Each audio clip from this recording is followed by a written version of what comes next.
우리 출애굽기 3장 10절에서 12절 말씀을 통해서 신을 벗으라 라는 제목으로 말씀을 드리겠습니다. 2021년 시작한 게 엊그제 같은데 벌써 이제 성탄을 앞뒀어요. 그러니까 한 주 남았다는 얘기예요. 2021년이. 그리고 새해가 우리에게 시작이 되어지는 그런 시간이 되었습니다. 올 한 해 어떻게 보내셨는지 다시금 돌아보시면서 새해 계획도 세우시고 새해 계획 무엇보다도 하나님의 뜻대로 사시는 그런 새해가 되었으면 좋겠습니다. 참 어렵고 힘든 시간을 우리가 보내고 있어요. 코로나19 때문에 좀 좋아질 것이다 생각했는데 더 어려워지고 많은 유증증 환자들도 생기고 또 많은 사망자가 생김으로 인해서 아파하는 많은 사람들이 있더라고요. 한 사람 걸르면 환자가 내 옆에 있고 또 그런 아픔을 겪는 분들이 있어요. 그러니까 우리가 기도할 때마다 이런 모든 일들을 두고 기도하시길 바랍니다. 성경은 66권이에요. 그렇죠? 구약이 39권, 신약이 27권이에요. 성경 이 66권 사이에는 하나님께서 길게 침묵하시는 시간이 있어요. 그게 딱 두 번 있어요. 굉장히 긴 세월을 침묵을 하십니다. 그게 첫 번째는 어디냐?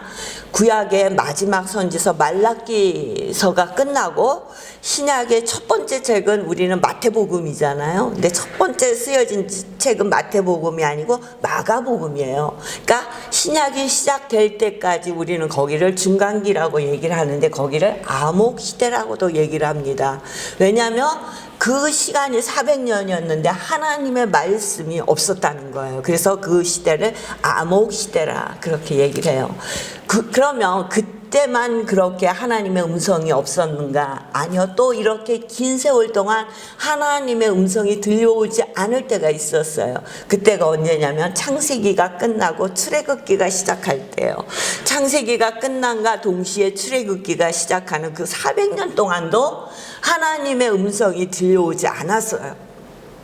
우리는 바로 창세기가 끝나고 출애굽기가 붙어 있으니까 바로 하나님께서 얼마의 시간이 지난 다음에 바로 역사하신 줄 아는데 그게 아니라 긴 세월 동안 하나님께서 말씀하시지 않았다는 거예요. 그리고 이제 드디어 하나님이 말씀하시기 시작을 합니다. 출애굽기 1장 8절에 보면은 뭐라고 말씀하냐면 1장 8절에 요셉을 알지 못하는 새 왕이 일어나 애굽을 다스리더니 그가 그 백성에게 이르되 이 백성 이스라엘 자손이 우리보다 많고 강하도다. 자 우리가 그들에게 대하여 지혜롭게 하자. 두렵건대 그들이 더 많게 되면 전쟁이 일어날 때 우리 대적과 합하여 우리와 싸우고 이 땅에서 나갈까 하노라. 요셉을 알지 못하는 새로운 왕이 세워졌다는 거예요. 이스라엘 백성은 애굽 땅에 들어갈 때 전쟁 포로로 들어간 게 아니에요. 요셉이라는 국무총리의 가족으로서 정말 최대한의 대우를 받으면서 그 땅에 들어갔어요. 그런데 그 땅에 오래 있다 보니까 어느 날부터 이스라엘 백성이 노예가 되어 있었던 거예요. 근데 요셉을 알지 못하는 새 왕이 세워졌다는 거예요. 요셉 때 있었던 그 왕조가 바뀐 거예요. 그 왕조는 요셉 때 있었던 왕조는 외국의 전통 왕조가 아닌 이민 온 왕조가 그때 섰던 거예요. 그래서 그 이민 온 왕조 그게 셈족인데 그 왕족이 세워짐으로 인해서 아마 요셉을 애굽의 총리로 세우는데도 쉬웠을 거예요. 근데 그 왕조가 끝나고 다시 애굽의 정통적인 왕조가 세워진 거예요. 그러니까 이 왕조는 그 전에 왕조들이 세웠던 일을 인정하지 않는 거예요. 요셉을 알지 못했다는 것은 요셉을 전혀 모르는 것이 아니라 인정하지 않았다는 거예요. 그 어느 시기부터 이스라엘 민족은 그러므로 인해서 노예가 된 거예요. 이들의 종이 돼서 살고 있는 거예요. 근데 요셉이 죽고 그 많은 세월이 지나면서 이스라엘 백성들이 굉장히 강하게 많이 생긴 거예요. 그러니까 9절에 그 백성에게 이르되 이 백성이 이 백성 이스라엘 자손이 우리보다 많고 강하도다. 많고 강하게 되었다는 거야. 그러니까 걱정이 되는 거야. 혹시 우리나라에 전쟁이 일어났을 때 이들이 우리 편을 들어야 되는데 그렇지 않고 적군의 편을 들어서 우리와 싸우면 우리에게 분명히 해로울 것이다. 그러니까 이들을 어떻게 해야 되느냐. 그러니까 이 왕이 생각하는 거야. 학대를 하자. 막 노동을 심하게 시키면은 이들이 자손이 번성하지 않을 것 아니냐. 그래서 11절에 보니까 감독들을 그들 위에 세우고 그들에게 무거운 짐을 지어 괴롭게 하여 그들에게 바로를 위하여 국고생 비동과 나암샘을 건축하게 하니라. 많은 건축도 세우고 괴롭게 하는 거예요. 일을 많이 주는 거예요. 그런데 이렇게 괴롭게 하고 그들에게 힘들게 하는데도 12절에 보니까 학대를 받을수록 더욱 번성하여 퍼져나가니 애굽 사람이 이스라엘 자손으로 말미암아 근심하여. 그렇게 학대를 하고 힘들게 하는데도 자손들이 번성하는 거예요. 그러니까 점점 더 걱정이 되는 거예요. 어떻게 해야 되냐? 응? 아무리 힘들게 해도 안 되니 그러면 옛날에는 우리 어렸을 때도 아기 받는 사람은 산파라 그랬잖아요. 이때 산파가 있었던 거예요. 아기를 봐도. 그 산파들에게 아들이 나면 죽이고 딸이 나면 살리라고 명령을 내려요. 근데 산파들이 제대로 얘기를 듣지 않는 거예요. 응? 그리고 벌써 가서 다 낳아놨다고. 그래서 우리가 죽일 시간이 없었다고. 그러니까 많은 애들도 죽었을 거예요. 그때 그 어떤 문헌에 보니까 침을 하나씩 줬다는 거예요. 그래서 애가 나면은 부모도 모르게 그 산파에게 그 침을 머리 전곡을 찌르라고 했대요. 그러면 애들이 아무 소리도 없이 피 한 방울 안 나고 그냥 죽었다는 거예요. 그러니까 죽어질 아이들도 있었겠지만 산파들이 하나님을 두려워하는 산파들도 있었다는 거예요. 그러니까 자기네들이 염려하는 만큼 이 번성이 줄어야 되는데 그렇지 않았다는 거예요. 그러니까 또 어떠한 얘기를 아들을 낳으면 무조건 나일강에 버리라고 얘기하는 거예요. 안 되겠다. 산파들만으로도 안 되겠다. 그러니까 이스라엘 민족이 아들을 낳으며 나일강에 버려라. 악어의 밥이 되게 하고 죽이라는 얘기예요. 그런데 거기에 레위 자손 중에 한 여자가 아이를 임신해서 아기를 낳았어요. 아들을 낳은 거예요. 근데 만약에 많은 그 신학자들이 얘기해요. 이 모세가 10달 정상적으로 10달에 있다가 분만을 했으면 모세도 죽었을 거라는 거예요. 대부분이 칠삭동이를 낳았을 거라고 얘기해요. 그래서 칠삭동이를 낳기 때문에 3개월 동안 숨겨서 키울 수 있었고 더 이상 이제 키우지 못해서 갈대 상자에다가 아이를 누워서 나일강에 띄웠는데 하나님께서 바라의 공주를 통해서 그 상자를 발견하게 하시고 모세를 살리시잖아요. 참 놀라운 일이에요. 모세를 살려서 그 모세가 어디서 자랍니까? 애국 왕궁에서 자라요. 근데 누구의 젖을 먹고 자라요? 엄마의 젖을 먹고 자라요. 응? 왕궁에서 자라면서 모세는 그 애굽에서 받을 수 있는 모든 최고의 교육을 받고 자라는 거예요. 그때가 40세가 된 거예요. 그런데 40세가 돼서 밖에 일이 궁금한 거예요. 도대체 히브리 민족들은 어떻게 살고 있을까 해서 밖에 나갔는데 애굽 사람이 히브리 사람을 못 살게 구는 거예요. 거기에 끼어들어서 애굽 사람을 쳤는데 애굽 사람이 죽었어요. 그 애굽 사람이 죽은 것을 모래에 감춥니다. 모래에 감춰요.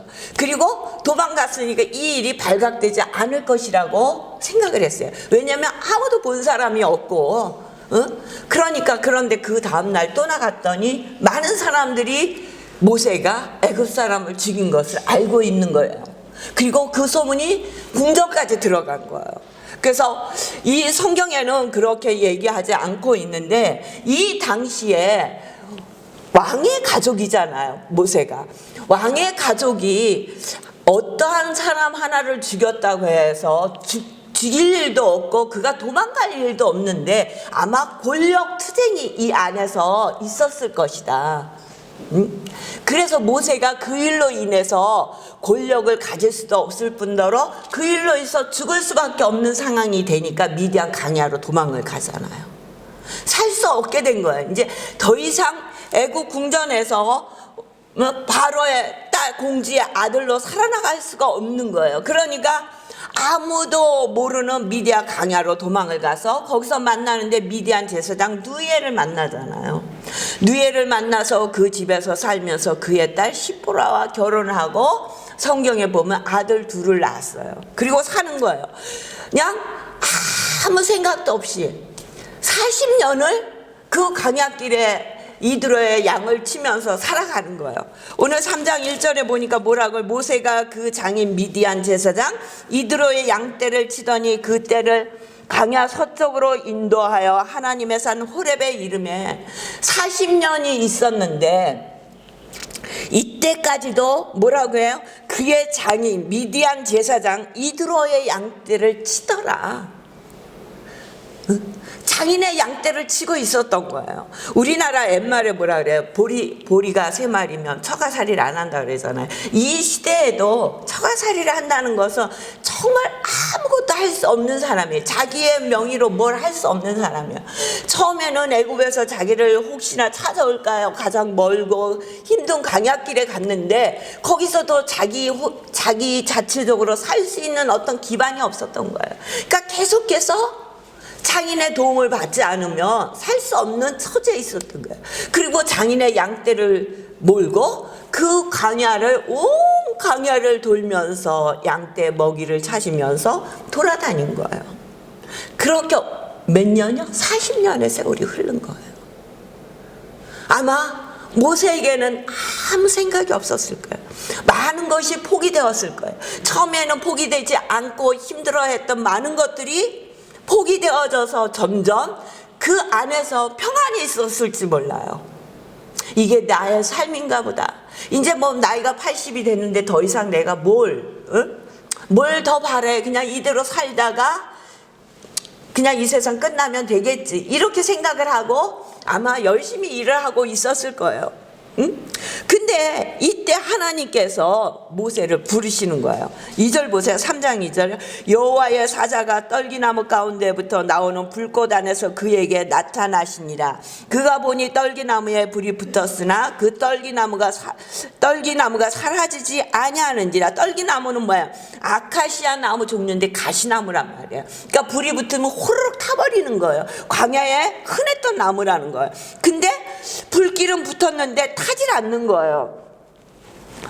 이에 모세가 이르되 내가 돌이켜 가서 이 광경을 보리라. 떨기나무가 어찌하여 타지 아니하는가 하니 그때 여호와께서 그가 보려고 돌이켜 오는 것을 보신지라. 하나님이 떨기나무 가운데서 그를 불러 이르시되 모세야 모세야 하시매 그가 이르시되 내가 여기 있나이다. 하나님이 부르시는 거예요. 열심히 아무런 생각 없이 열심히 장인의 양떼를 치고 있을 때 하나님이 부르시는 거예요.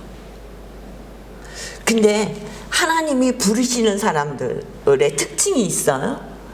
우리가 이 모세의 소명장이라 그러는데 이 3장부터 모세를 부르실 때도 이드로의 양떼를 열심히 치잖아요. 광야를 다니면서. 또 유명한 게 이사야 부르실 때도 열심히 일할 때 부르시죠. 특별히 우리가 잘 알고 있는 바울을 부르실 때도 사울이었을 때 얼마나 열심히 예수 믿는 사람들을 핍박하려고 예루살렘에서 예수 믿는 사람 다 찾아다니다 없으니까 다메섹까지 가잖아요. 열심히 하는 거예요. 그럴 때 하나님이 또 사울을 부르시잖아요. 예수님의 제자들도 보면은요, 예수님이 부르실 때 열심히 바닷가에서 그물을 깃거나 고기를 잡을 때, 세리는 세리의 일을 열심히 할 때 하나님이 부르셨다는 거예요. 그러니까 어떻게 불평불만하고 그 시간을 보내는 것이 아니라 그때 자기에게 주어진 일을 열심히 하는 사람을 하나님이 부르신다는 거예요. 그러니까 하나님이 부르시는 거예요. 그러니까 내가 여기 있나이다 이렇게 하나님 앞에 말씀드리는 거예요. 그러니까 하나님이 5절에 뭐라고 말씀하시냐면 하나님이 이르시되 이리로 가까이 오지 말라. 내가 선 곳은 거룩한 땅이니 내 발에서 신을 벗으라. 하나님이 말씀하시는 거예요. 모세를 만나자마자 뭐라고 말씀하세요? 내 발에서 신을 벗으라. 신은 뭐예요? 깨끗한 건가요? 아무리 좋은 거라도 신은 지저분한 거예요. 이 광야길을 걸었던 신발은 온통 모든 먼지와 짐승의 오물과 더러웠을 거예요. 신발을 벗으라고 말씀하시는 거야. 이 신발을 벗으라는 것은 우리가 이 땅에 살면서 더러운 행위, 우리의 성품을 다 회개하라는 얘기예요. 하나님이 보시기에 더러웠던 거, 우리가 이 땅에 살면서 우리가 알고도 짓고 모르고도 지은 모든 죄를 회개하라는 거야. 두 번째는 신을 벗으라는 것은 어떤 뜻이 있느냐면, 신은 누가 신느냐면 이때는 종들은 신을 안 신었어요. 종들은 신을 신을 수가 없어요. 주인들만 신을 신었어요. 그러니까 하나님께서 모세에게 신을 벗으라 이렇게 말씀하시는 것은 너는 내 종이다. 종으로 부르심을 받는 거예요. 응? 온전히 종이라는 건 뭐예요? 주인에게 온전히 순종하는 거예요. 온전히 주인의 뜻에 맞춰서 사는 거예요. 우리나라도 옛날에 그랬잖아요. 얼마 전이에요. 그게 뭐 긴 세월이 흐른 게 아니에요. 응? 주인 나으리가 하라 그러면 하라는 대로 했어야 됐어요. 응?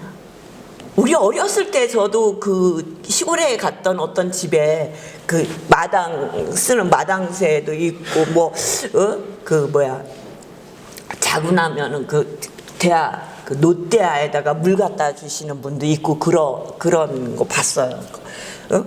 그렇게 주인의 모든 시종을 들면서 자기의 생각은 없는 거예요. 그러니까 이스라엘 많은 이 고대 근동 사람들이 종이나 노예를 어떻게 생각했어요? 말하는 당나귀라고 생각했어요. 모든 짐승과 똑같아. 당나귀는 뭐 짐승이잖아요. 근데 다른 게 뭐냐? 말을 한다는 거예요. 응? 그러니까 하나님 앞에 모든 것을 내려놓고 하나님의 종으로 살라는 거예요. 온전히 하나님의 뜻에 순종하라고 그에게 신을 벗으라고 말씀하시는 거예요. 응? 우리는 하나님의 종이라고 얘기하면서 우리 내 뜻대로 살잖아요. 내 마음대로 살잖아. 내 생각대로 살잖아요. 하나님의 말씀대로 따라가며 하나님의 말씀을 지키고 그 말씀대로 살려고 우리가 살아야 되는데 내 뜻대로 내 마음대로 살 때가 너무 많이 있다는 거예요. 그거는 내 삶의 주인이 나라는 거예요. 우리의 삶의 주인은 하나님이세요. 그렇기 때문에 우리가 하나님 앞에 구별하여 예물도 드리는 것이고 이렇게 하나님 앞에 나와서 예배를 드리는 거예요. 그러니까 하나님께서 모세에게 원하시는 것이 첫 번째로 말씀하시는 것이 내 발에서 신을 벗으라. 내가 지금까지 살아온 방법, 네가 살았던 모든 그런 삶을 돌이켜서 회개하고 내가 너에게 말하는 방법대로 살으라고 말씀하시는 거예요. 그러면서 또 말씀하세요. 6절 보세요. 또 이르시되 나는 내 조상의 하나님이니 아브라함의 하나님, 이삭의 하나님, 야곱의 하나님이니라. 모세가 하나님 배웠기를 두려워하여 얼굴을 가리며 하나님이 뭐라고 말씀하세요? 아브라함의 하나님, 이삭의 하나님, 야곱의 하나님이니라. 이렇게 말씀하시는 것은 내가 너의 하나님이라고 말씀하시는 거야. 모세, 내가 너의 하나님이야. 오늘 우리에게 나는 너의 하나님이야. 이렇게 말씀하시는 거예요.